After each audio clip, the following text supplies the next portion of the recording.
The next session, we have Abby Lentz, founder of Heavyweight Yoga. She's a pioneer in the development of yoga for people who are overweight and obese.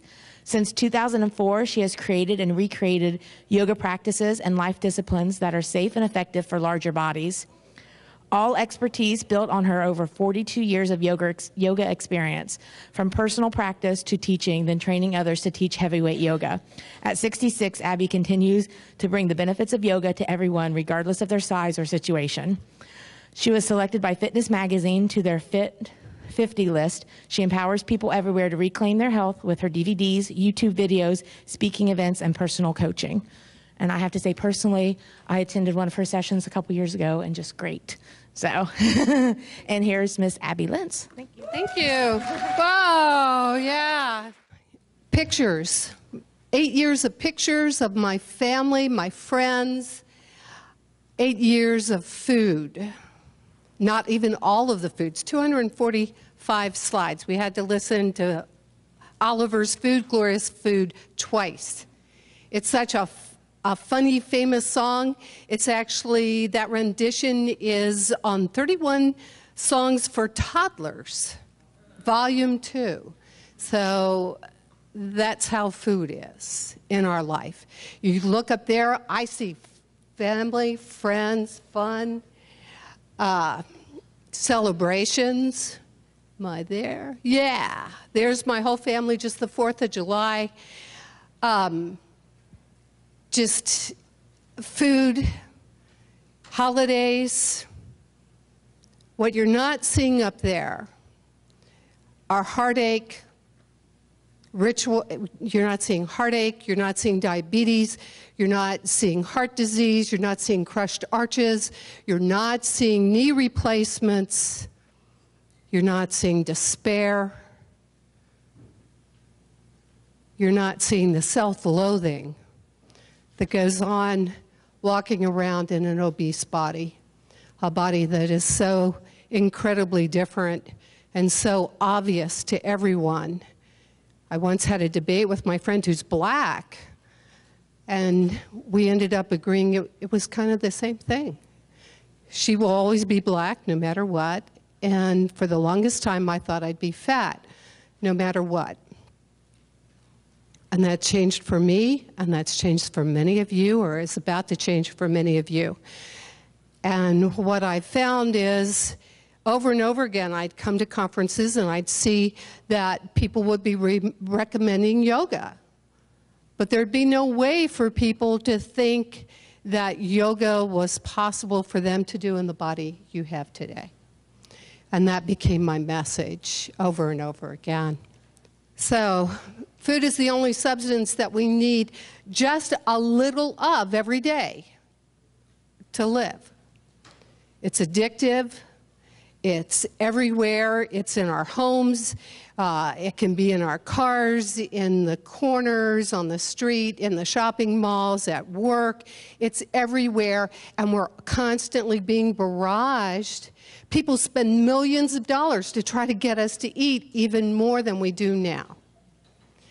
But just like Goldilocks, what we need is just not too much, not too little, but what's just right for us. So there's actually, you know, food's on the networks. There's 2 networks at least that are dedicated to food, and whether you want to avoid it or not, it's just out there. So I was watching PBS, watching a travel show, and the expert said, if you want to truly know a culture, you have to eat their food. And so he went on to eat dried bugs and stewed goat intestines. So I was like, oh yeah, right, I could be really thin if that was my diet, right? So, but when I got to thinking about it, it really is, just in this simple slideshow that you were watching as you were coming in, you could see a lot about me. You know, I come from a land of oysters and crabs. I come from southern Maryland. It's very, very specific seafood. But I also come from my father's sage dressing. I mean, how do we say no to that? Lots of butter, simple sage. That's been in my family for generations, and then my contribution is pink stuff. It's Jell-O salad, you know, and I've been making it before my children were born, and they're both in their 40s, so you do the math. And now my kids know how to do it, and my nephews know how to do it, and in fact, there's a YouTube where it says Aunt Dottie making pink stuff, so you can find the recipe online. So the food is kind of everywhere, and it's a ritual, and it's something we pass forward. And because of that, don't we owe it to ourselves to use every tool possible, every tool available to us to win over obesity? And yoga is a tool that's totally neutral. Yoga doesn't care how many reps you do, if you're sweating or not sweating.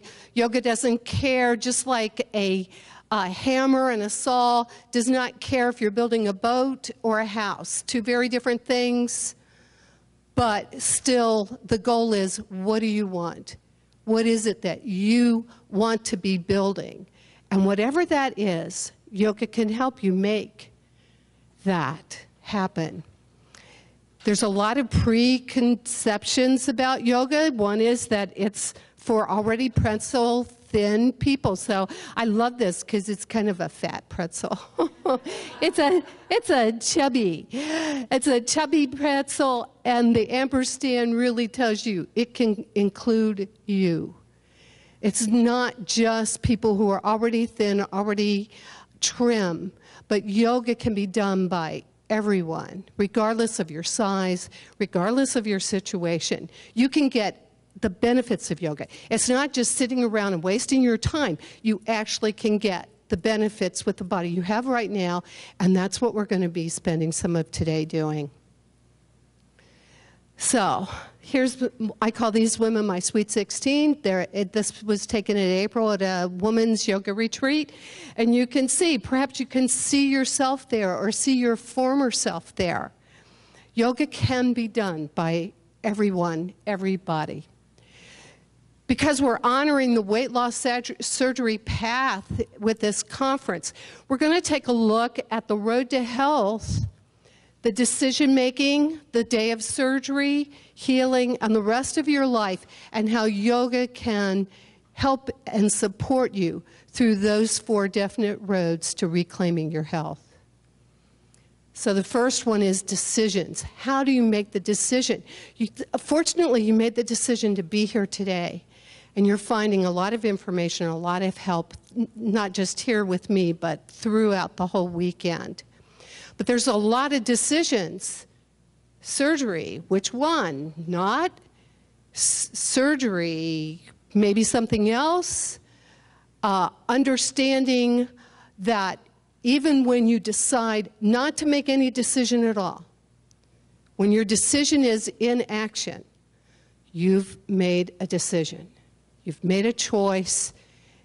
What you need to be able to do is own your choice, own your decision, and know what it is you want, what it is you really can make work for you, for your life, for your lifestyle.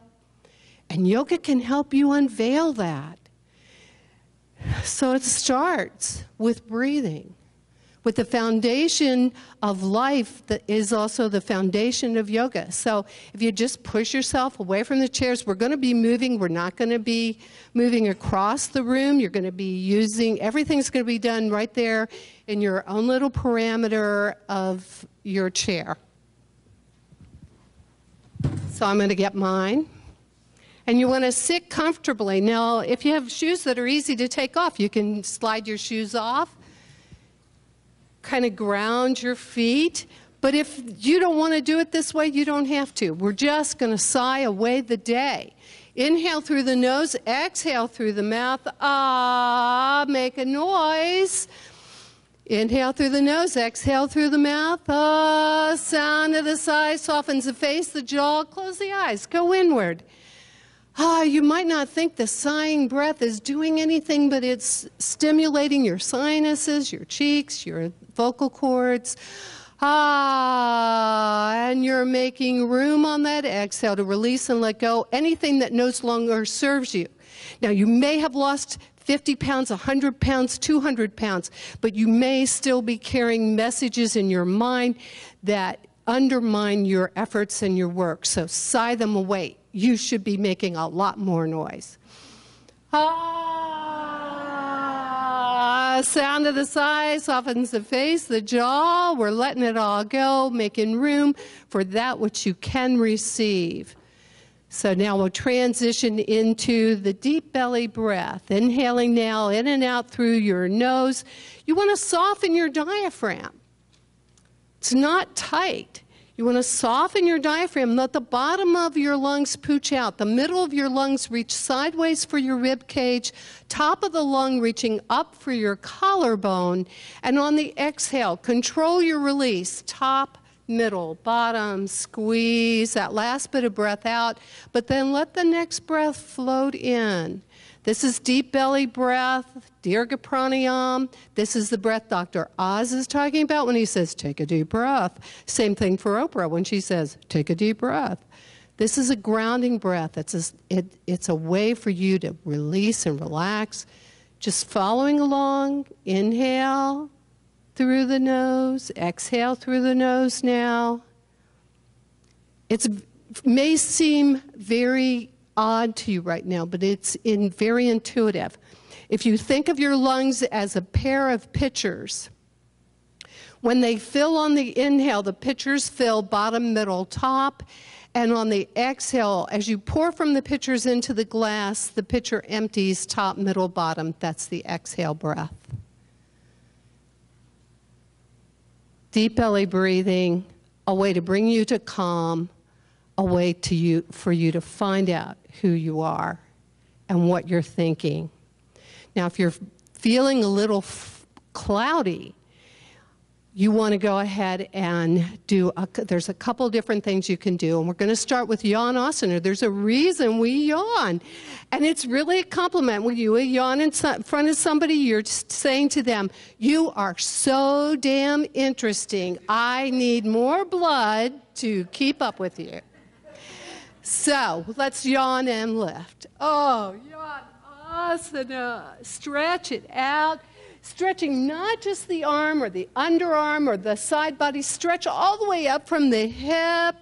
Yeah. Oh, squeeze the face. Yum. Yeah. Stretching it out. Yawning it out. And relax. We're going to just bring the hands down onto the lap. Yanasana. The body knows what it needs. Another place for us to go to try to get blood to the brain, we're going to do a side neck stretch. Just gently drop your left ear to your shoulder, stretching out the right side of your neck. And then we're going to take and swipe the right hand behind us, palm away, so just rest on the hip or wherever it falls back there. On the exhale, take your chin and drop your chin towards the collarbone off to the left. So you're looking down. If you open your eyes, you're looking at the inside of your left elbow, and you're feeling this wonderful warm stretch to the back of the neck, behind that right ear to about mid-shoulder. Coming out, we'll bring the hand back to the knee on the right, then rotate the left ear to the shoulder, bring the head up and back down, lengthening out the other side of the neck. Sweep the left hand behind you, palm away. Exhale, drop the chin to the collarbone, off to the right. Little oblique stretch. What we're doing here is helping get blood to the brain. The brain needs blood to think clearly, to sort, to do its job. If you feel a headache coming on, this is a great way to get blood to the brain and forestall having a migraine.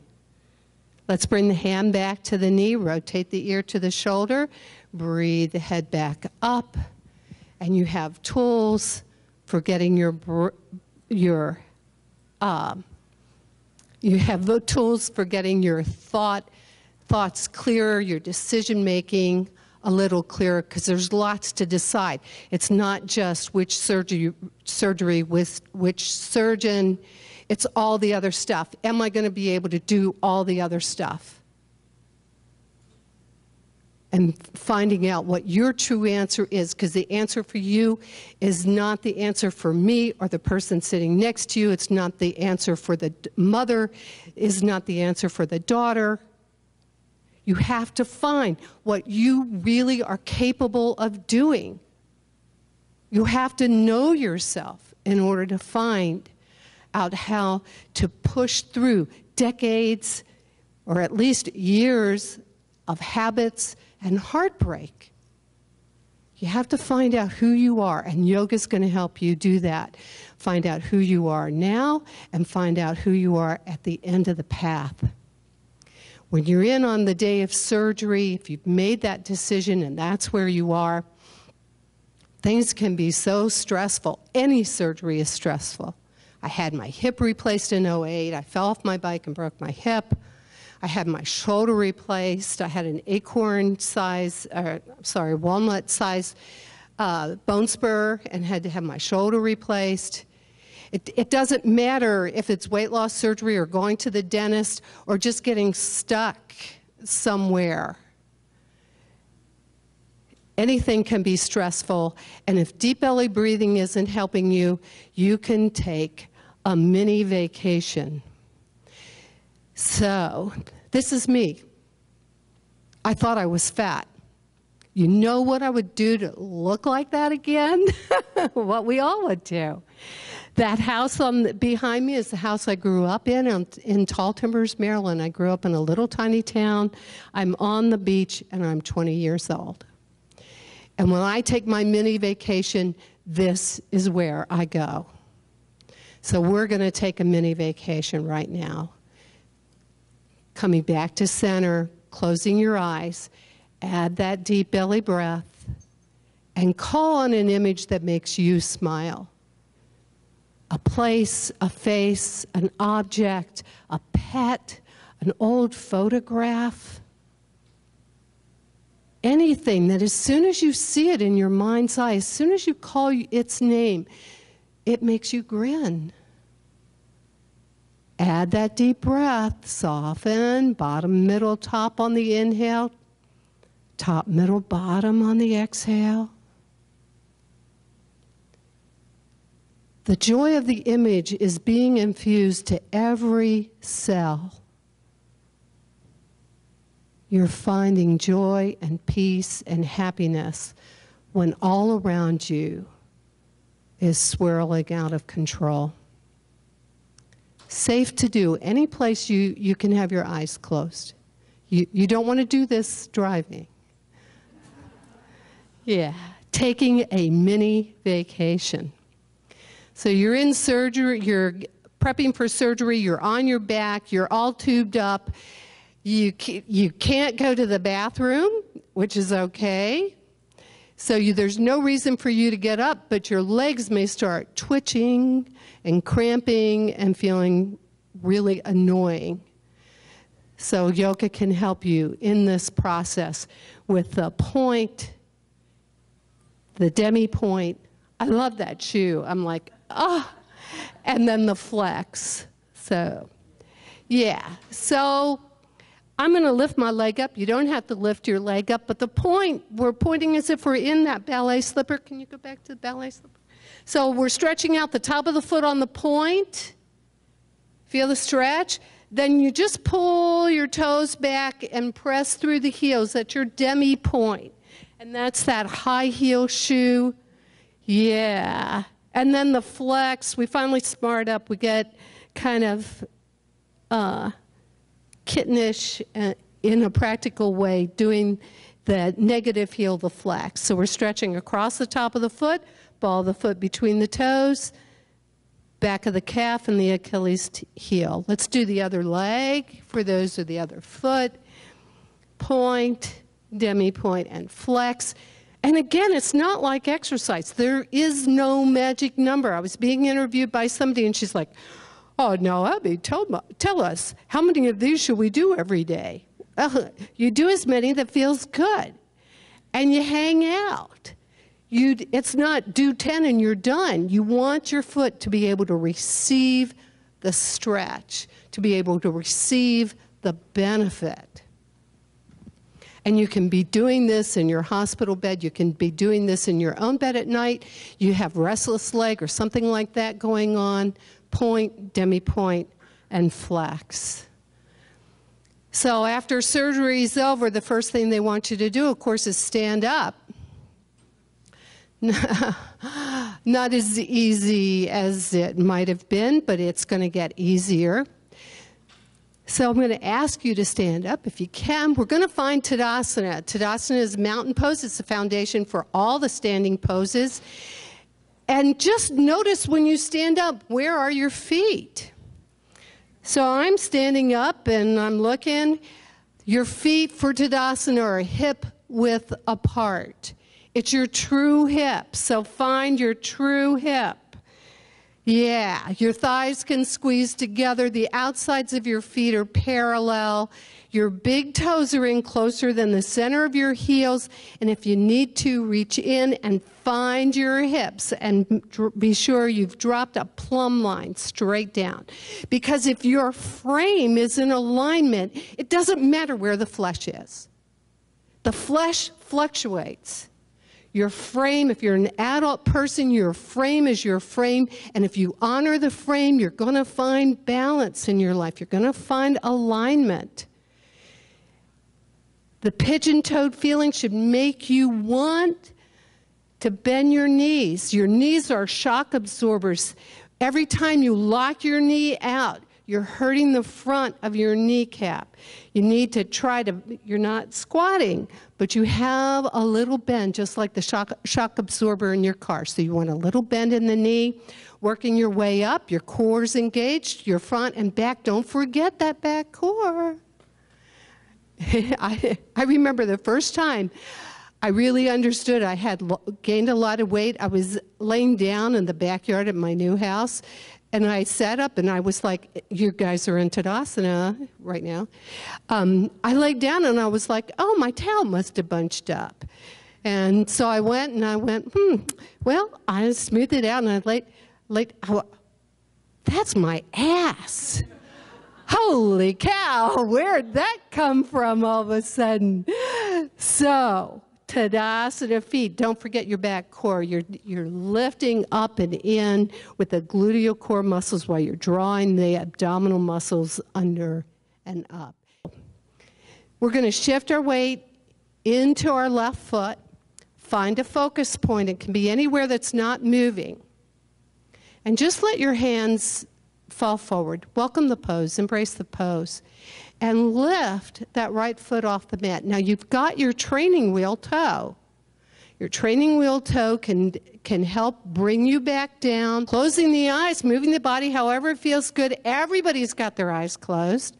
Of course, I always close my eyes, and I wonder if everybody really does have their eyes closed. But please, close your eyes and just move in any way that feels good. A little shimmy, a little shake. But then bring your attention to your constant observer. You know this voice that talks to you 24/7. Nothing brings out our judgmental voice faster than a balance pose, and it's a great place to practice talking to ourselves with warmth, compassion, enthusiasm for our energy and effort, humor. Learn to talk to yourself as if you are your very best friend. Rewrite your script. Talk to yourself with love. Cool. We're going to come back to our chairs, just sitting. You don't want your back against the chair, kind of on the edge. We're into the rest of our life after healing. So we're going to take just a gentle stretch. Think of everything that is here encased in your torso. So we're going to bring our right hand back behind us, left hand going across to the right knee. Exhale. Can you hear me? Exhale, eyes open wide, looking back behind you in the right-hand corner. Use your hand to the knee as your counterpoint. This is a counterpoint is anything in your life that keeps you stable, that allows you to go faster, farther, harder, be more. With the breath, breathe yourself back to center. Bring the right hand to the left knee, left hand behind you. Exhale into the twist, eyes open wide, looking back behind you, the right hand corners. Soften your belly and breath.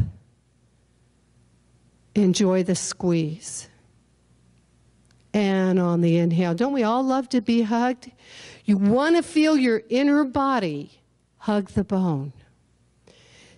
Now we've been in the hospital room, we've been on our backs a long time. Our backs love to move, our spine loves to move in all different directions. And you're probably, if you've ever had back problems, you've seen the dog cat stretches where you have to be on your knees. But guess what? Knees aren't feet. So in order to get the benefits of that arch and sway, we can do it seated. So we've got we're grounding our feet. We've got space behind us in our back. Definitely can't do this. Can everybody hear me okay? Yeah. Okay. We're going to interlace our fingertips so our palms are facing towards us.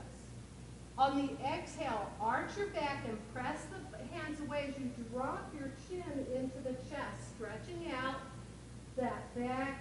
On the inhale, breathe your arms up to the ceiling, track it with your gaze, so you have this wonderful sway now to your back.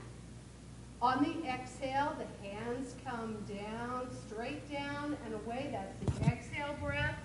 On the inhale, you're breathing up, exhale, down and out. Why, thank you. Yeah.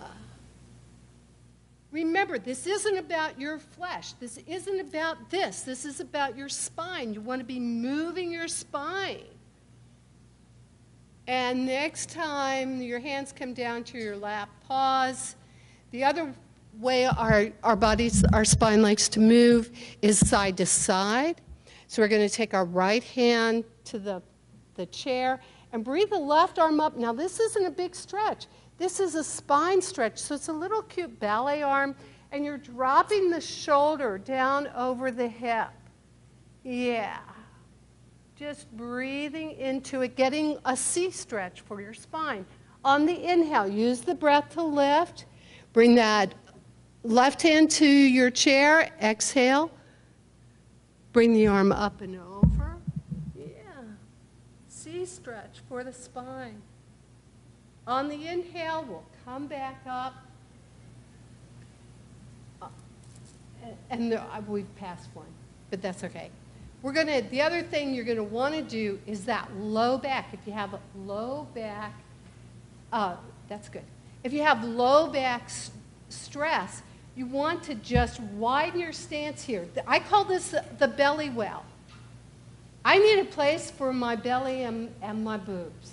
I just do. If I forward fold, nothing's happening anywhere because physics tells me two objects can occupy the same space at the same time. So I got to create a belly well. So you got a belly well. Your hands are here resting comfortably. On the exhale, kind of lift yourself out of that low back and then arch, coming forward. And your hands can slide down the legs or to the floor. Relax your head. Don't hold your head up. Keep the head relaxed. Nothing going on here. So there's nothing for you to watch. Just let yourself gently relax. Maybe you want to wiggle. Maybe your low back likes a side-to-side stretch. Maybe it wants a little butt wiggle or a shoulder wiggle. Find out what your low back responds to, what makes it feel good. And then when you're coming up, bring your hands to your knees and roll up, supporting yourself with your hands. Don't lift your whole torso with that back you've just stretched out, but use those hands to breathe yourself up. Yeah.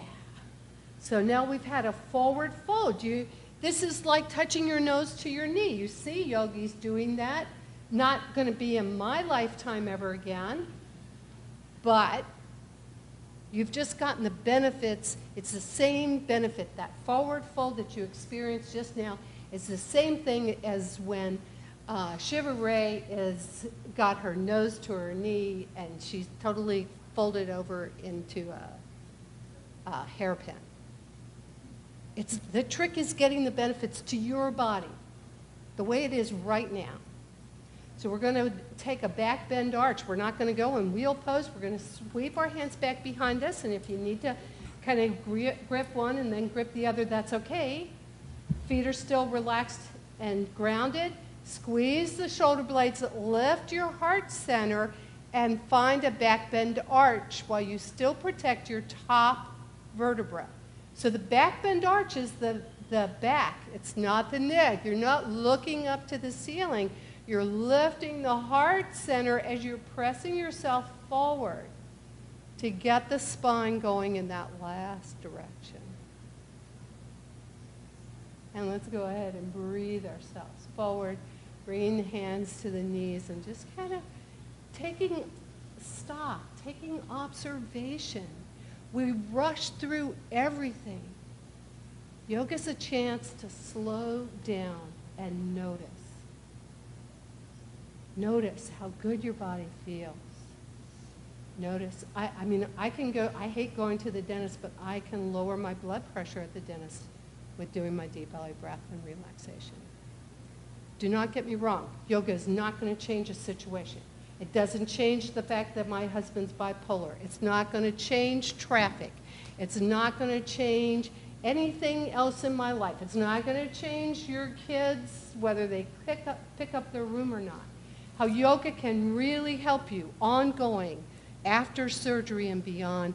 It can help your reaction to all that's going on around you. It can change how you rewrite your script. We've all been told, my older brother set my script, I was fat and ugly. And I believed that for decades. He had no right to write that script, but it was the script I was given. We all have scripts. We have places that we live in and that we believe in as true. And by God, they're not true anymore. So rewrite your script. Rewrite as you're doing yoga and exploring these new edges. And you're exploring yourself and your body and your mind and what you want and your heart. As you're finding that all out, rewrite your story for yourself. Rewrite what works for you and rewrite it with love. We can all hate ourselves thin. Most of us have already done it. I can hate my Grandma O'Neill arms. I can hate my jowls. I can hate these inner thighs. I can hate the belly. But I can't hate them forever. At some point, you have to love yourself enough to change. Lasting change only comes from love. And it's not love from somebody else. I hate to tell you, but you're going to have to love yourself. And you're going to have to love yourself right this second, right now, who you are. You're going to have to love yourself even if you had grilled cheese, brisket sandwich. My God. Is that thing so delicious? I'm like, I can't believe I just ate that. Love yourself. Find yourself. Explore yourself. Keep all your options open. Keep all your tools available to you. Yoga is a tool. You've just experienced 12 yoga techniques and poses that can guide you without a teacher, that can guide you without a quiet room, that can guide you without any music going on or anything else. You've found a way to find yourself and to love yourself. Yeah. So let's bring our palms together, closing the eyes. May our hearts be filled with peace. May our homes be filled with peace. May this world be filled with peace. Jabagwan is an ancient expression. It means I honor the light within you. Looking down at the tops of your own fingertips, take this first moment. Honor the light within yourself. Call yourself by that name you love. Honor the light that is you. Thank you very much. I appreciate you participating.